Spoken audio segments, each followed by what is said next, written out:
Telugu Desam party MLC స్థానాలకు అభ్యర్థులను ప్రకటించింది. అయితే ఈసారి కూడా జిల్లాకు ప్రాతినిధ్యం దక్కలేదు. 2 దఫాలుగా అవకాశం వస్తుందని ఎదురు చూసిన నేతలు మరోసారి నిరాశ చెందారు. 3 సీట్లలో 1 బీజేపీకి కేటాయించడం కూడా పరోక్ష కారణంగా తెలుస్తోంది. మొత్తానికి మరో 3 ఏళ్ల వరకు ఆశావహులకు వేచి చూడాల్సిన పరిస్థితి తలెత్తింది.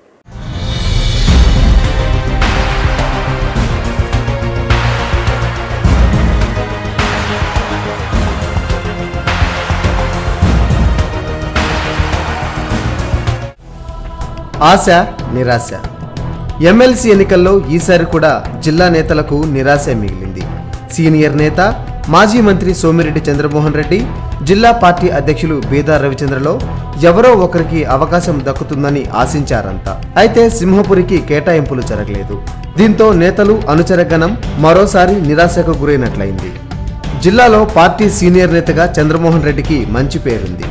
10 ఏళ్లు అధికారానికి దూరంగా ఉన్న పార్టీని అంటిపెట్టుకుని ఉన్నారాయన. ప్రజా పోరాటాలతో అధికార పక్షాన్ని గడగడలాడించారు. పొలిట్ బ్యూరో సభ్యుడిగా పార్టీ కార్యకలాపాల్లో చురుగ్గా పాల్గొంటూ కాంగ్రెస్ ని విమర్శలతో గడగడలాడించారు. వైఎస్ఆర్ కాంగ్రెస్ ని సమర్థంగా ఎదుర్కొన్నారు. ప్రజా పోరాటాలతో పార్టీని, కార్యకర్తలను ముందుండి నడిపించారు. అధిష్టాన మాటను ఎప్పుడూ జవదాటలేదు. తన స్థాయి కాకపోయినా కార్యకర్తలో ఉత్సాహం నింపేందుకు పెళ్లకూరు జడ్పీటీసీగా స్థానిక ఎన్నికల్లో సైతం పోటీ చేశారు సోమిరెడ్డి. అసెంబ్లీ ఎన్నికల్లో సర్వేపల్లి నియోజకవర్గం నుంచి పోటీ చేసి ఓడిపోయారు. అయితే పార్టీ అధికారంలోకి రావడంతో ఎమ్మెల్సీ సీటుపై గట్టి నమ్మకం పెట్టుకున్నారు. కానీ రాజకీయ సమీకరణాలు, వర్గాల వారి కేటాయింపులతో సోమిరెడ్డికి అవకాశం దక్కలేదు. జిల్లా నుంచి పోటీలో ఉన్న మరో కీలక నేత జిల్లా అధ్యక్షుడు బీదా రవిచంద్రకు కూడా ఈసారి సారీ అంది అధిష్టానం.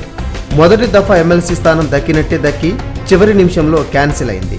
దీంతో రెండోసారి అయినా తనకి అవకాశం లభిస్తుందని ఆశించారు బీదా రవిచంద్ర. దాదాపు పార్టీ ఆవిర్భావం సమయం నుంచి ఆయన సైకిల్ని అంటిపెట్టుకునే ఉన్నారు. తెలుగు యువత రాష్ట్ర అధ్యక్షుడిగా మంచి పేరు తెచ్చుకున్నారు. చంద్రబాబు నాయుడు, లోకేష్ ఇద్దరి దగ్గర ఆయనకు మంచి ఇమేజ్ ఉంది.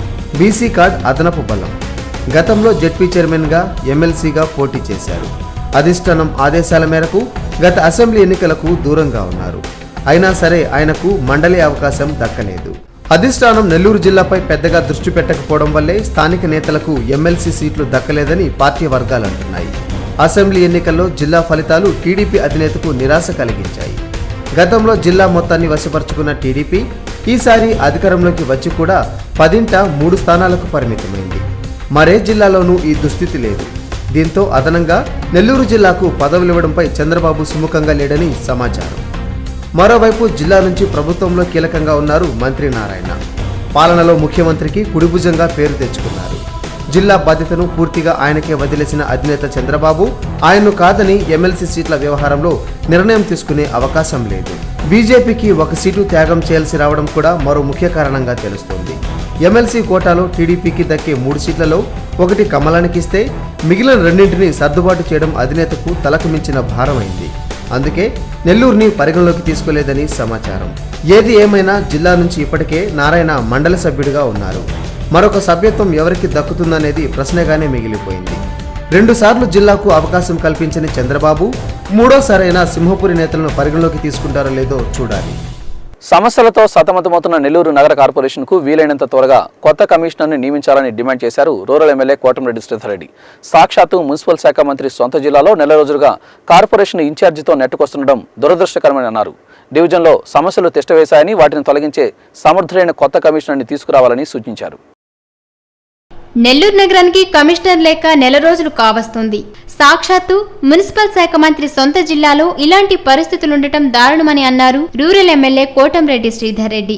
నియోజకవర్గ పరిధిలోని 35వ డివిజన్ ప్రగతి నగర్ లో ఆయన ప్రజాబాట నిర్వహించారు. స్థానిక సమస్యలను అడిగి తెలుసుకున్నారు. ఎక్కడ చూసినా చెత్త, పందుల సంచారం చూసి అధికారులపై ఆగ్రహం వ్యక్తం చేశారు శ్రీధర్ రెడ్డి. కనీసం తాగునీటి నిర్వహణ కూడా సరిగా లేదని మండిపడ్డారు. పూర్తిస్థాయి కమిషనర్ లేకపోవడంతో నగరాన్ని పట్టించుకునేవారే లేరని అన్నారు. సమర్థవంతమైన కమిషనర్ని వెంటనే నియమించాలని మంత్రి నారాయణకు సూచించారు.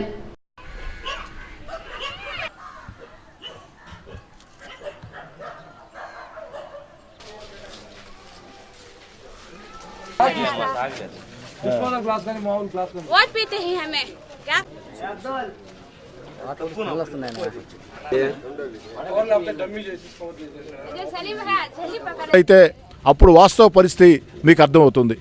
అస్తవ్యస్తంగా పూర్తిగా డ్రైనేజ్ వ్యవస్థ అన్ని రకాల కూడా సర్వనాశనమైనటువంటి అధ్వాన్నపు డ్రైనేజ్తో, కలుషిత నీళ్లతో, పందుల, కుక్కల, కోతుల బెడతో ఈ యొక్క డివిజన్ మొత్తం కూడా అనేక రకాలైనటువంటి సమస్యలు చాలా స్పష్టంగా అధికారులకు చెప్పడం జరిగింది. ఈ సమస్యలు మొత్తం కూడా త్వరితగతిన పరిష్కారం కావాలని చెప్పని మీరు మున్సిపల్ శాఖ మంత్రి మీ సొంత కార్పొరేషన్కి నెల రోజులుగా దాటింది. కొత్త కమిషనర్ని ఎందుకు మీరు నియమించలేకపోతున్నారు? నూతనంగా కమిషనర్ నియమించేదానికి మీకు వచ్చే సమస్యలు ఏమిటి? అంటే మున్సిపల్ శాఖ మంత్రిగా మీరుండి మీ సొంత కార్పొరేషన్కి కమిషనర్ నియమించుకునేదానికి నెల రోజులు దాటిందంటే ఇది మీకేమన్నా గౌరవమా? ఒక్కసారి ఆలోచన సాగించండి. నెల్లూరు నగర కార్పొరేషన్కి కొత్త కమిషనర్ని అత్యంత వేగంగా సమర్థుడైన ఒక అధికారిని నియమించాలని చెప్పని అధ్వాన్న పారిశుధ్యం మీద, కలుషిత నీళ్ల మీద ప్రత్యేక దృష్టి పెట్టాలని చెప్పని కోరుతూ ఉన్నాం. జిల్లాలో 72% రేషన్ ఆధార్ అనుసంధానం పూర్తి చేశామని జిల్లా కలెక్టర్ జానకి తెలిపారు. జిల్లా సచివాలయంలోని తన ఛాంబర్లో ఆమె విలేకరులతో మాట్లాడారు. ప్రజలకు రేషన్ సరుకులను అందించేందుకు ఈ పాస్ వ్యవస్థను వేగవంతం చేశామని ఆమె తెలియజేశారు.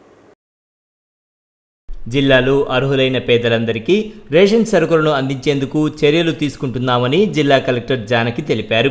సచివాలయంలో ఆమె విలేకరులతో మాట్లాడారు. ఇప్పటిదాకా ఈ పాస్ వ్యవస్థలో 72% రేషన్ ఆధార్ అనుసంధానం పూర్తి చేశామని తెలిపారు.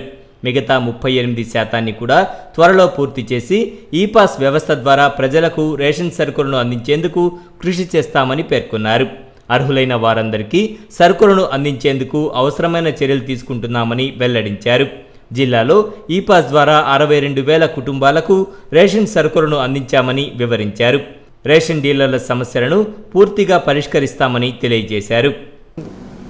సో ఈ డేటా కూడా అనలైజ్ చేశాం. ఈ 28% అంటే 64,000 కార్డు ఏదైతే ఇంకా పెండింగ్ ఉందో టోటల్ కార్డ్స్లో 5% వరకే మనకు బయోమెట్రిక్ ఫెయిలియర్ అనేది కనిపిస్తుంది. సో ఈ నెల ఎవరికైతే ఈ 20 మండలాల్లో మన 324 షాప్స్లో ఈ పాస్ ద్వారా మనం ఏదైతే పంపిణీ చేశామో అక్కడ ఎవరికైతే రాలేదో, అంటే షాప్కి వెళ్ళి బయోమెట్రిక్ ఫెయిలియర్ వల్ల రాలేదో వాళ్ళ ఎవరు కూడా కంగారు పడక్కర్లేదు. మనకు పర్మిషన్ అడిగి ఉన్నాము. ఇంకా ఒక 2-3 రోజులకి పర్మిషన్ వస్తే డెఫినెట్లీ ఇస్తాము. లేదంటే కూడా మనము వాళ్ళకి పెండింగ్ స్టేటస్లోనే ఉంది, క్యాన్సిల్ అవ్వదు. నెక్స్ట్ మంత్కి వస్తే వాళ్ళది బయోమెట్రిక్ ఆథెంటికేషన్తో తీసుకెళ్ళవచ్చు. స్కూల్ బస్సులు ఫిట్నెస్ లేకుండా అధిక లోడుతో తిరిగితే కఠిన చర్యలు తప్పవని మోటార్ వెహికల్ ఇన్స్పెక్టర్ మురళి హెచ్చరించారు. Nellore mini bypass road Annamayya circle వద్ద పోలీసులతో కలిసి ఆయన వాహన తనిఖీలు చేపట్టారు. Nellore mini bypass road Annamayya circle వద్ద మోటార్ వెహికల్ ఇన్స్పెక్టర్ మురళీమోహన్ వాహన తనిఖీలను చేపట్టారు. అధిక లోడుతో నిబంధనలకు విరుద్ధంగా నడుస్తున్న 20 వాహనాలపై కేసులు నమోదు చేసి జరిమానా విధించారు. ఈ సందర్భంగా ఆయన మాట్లాడారు. జిల్లాలో 10 టీంలు వాహన తనిఖీలను నిర్వహిస్తున్నారని చెప్పారు. స్కూల్ బస్సులు తప్పనిసరిగా ఫిట్నెస్ సర్టిఫికెట్ కలిగి ఉండాలని అన్నారు. వారి కోసం ప్రత్యేక వెబ్సైట్ ఉంచామన్నారు. నిబంధనలకు విరుద్ధంగా నడుస్తున్న వాహనాలపై కఠిన చర్యలు చేపడతామని ఆయన హెచ్చరించారు. స్కూల్ బస్సు ఏమాత్రం ఓవర్లోడ్తో తిరిగినా వీటన్ని కూడా సత్వరం స్వాధీనపరచుకొని ఇమ్మీడియట్గా ఆఫీస్లో పెట్టడం జరుగుతుంది. అలాగే ఈరోజు చేసిన తనిఖీలో దాదాపుగా 20 వాహనాలు మీద కేసులు నమోదు చేశాము. వాటిలో దాదాపుగా 12 సీట్ బెల్ట్లు, అలాగే 4 హెల్మెట్లు, అలాగే అధిక ఓవర్లోడ్తో వెళ్తున్న వాహనాలు 4. ఈ విధమైన వాహనాల మీద కేసులు నమోదు చేసి ఈ స్పెషల్ డ్రైవ్ని ప్రతి ఫోర్ట్నైట్లో 4 రోజులు కంటిన్యూస్గా చేయడం జరుగుతుంది. ఇప్పుడు కాసేపు వాణిజ్య ప్రకటనలు, అనంతరం మరిన్ని విశేషాలు.